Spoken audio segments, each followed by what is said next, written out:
दुनिया के मेरे सभी भाइयों और बहनों को सादर प्रणाम। मैं आज प्रकृति जैसे गहरे विषय के बारे में समझा रहा हूँ। क्या प्रकृति सचमुच क्रूर है? क्या वह निर्दयी है? इस बारे में अपने विचार बताना चाह रहा हूँ। यदि प्रकृति ही इस सृष्टि की निर्माता है, यानी महाशिल्पकार है, तो उसी ने असंख्य जीवों की रचना की है।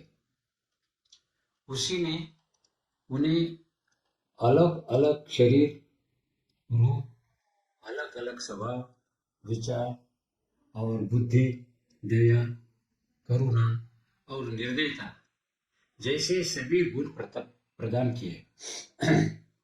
दयालु हृदय भी उसी की देन है और निर्दयी मन भी उसी की रचना है।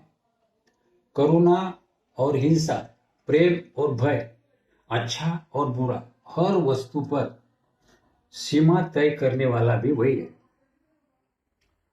एक जीव दूसरे का भोजन बने, एक की सांस किसी और की मृत्यु का कारण बने, यह कठोर सी लगने वाली व्यवस्था उसी ने बनाई। प्रतिदिन करोड़ों जीवों की पीड़ा, संघर्ष और मृत्यु, इन सबका साक्षी भी प्रकृति ही है। तो फिर प्रश्न उठता है कि क्या इन सभी दुखों और संघर्षों का मूल सूत्रधार प्रकृति ही नहीं है?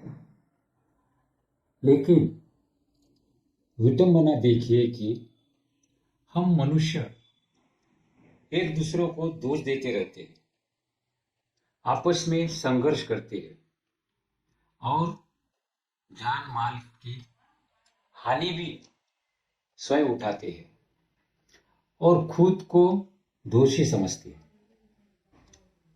मानव प्रकृति की इस लीला को हम अपने हाथों से और अधिक भयावह बना रहे हो। यह सत्य समझना आज हर मानव के लिए अत्यंत आवश्यक है।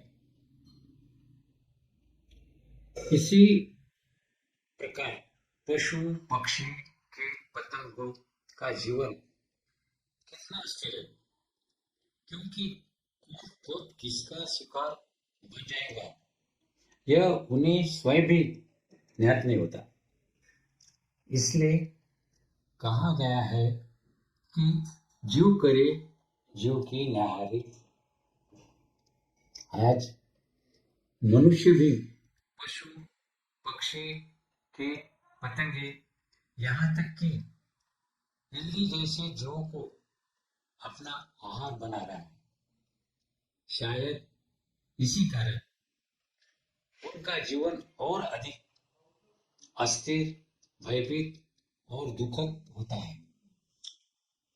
उसमें विभिन्न कारणों से रोगों की छाया जन्म से मृत्यु तक पीछा करती रहती है। शरीर पीड़ा सहता है और मन पीड़ा से कहता है। और जैसे यह सब पर्याप्त न हो, इसलिए प्रकृति ने हमें भावनाएं और भय भी दे दिए। इसलिए दूसरों का दुख देखकर हृदय पिघल जाता है और स्वयं पर संकट आने की आशंका से जीवन सदा कांपता रहता है। तब ऐसा प्रतीत होता है कि प्रकृति क्रूर है, निर्दयी है और मानव महान पापिनी है। पर फिर एक और गहरा प्रश्न जन्म लेता है कि इन सबसे प्रकृति को क्या मिलता है?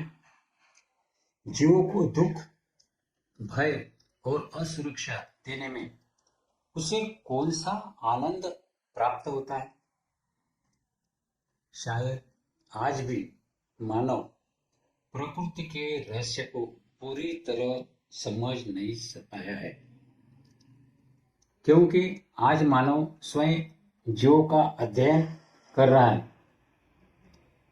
उनके गुणों को पहचान रहा है, उनके स्वभाव, विचार और क्षमताओं को बदलने की सामर्थ्य प्राप्त कर चुका है।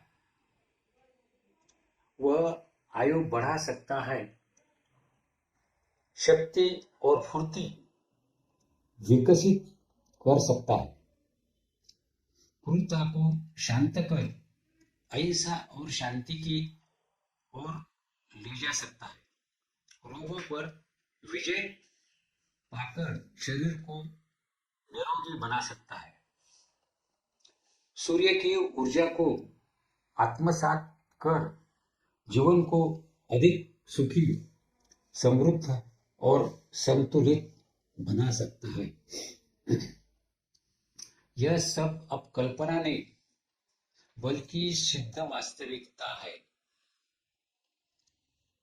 अर्थात बहुत कुछ आज मानव के हाथ में है। इसलिए प्रकृति को दोष देने के बजाय हमें उसे समझने की आवश्यकता है।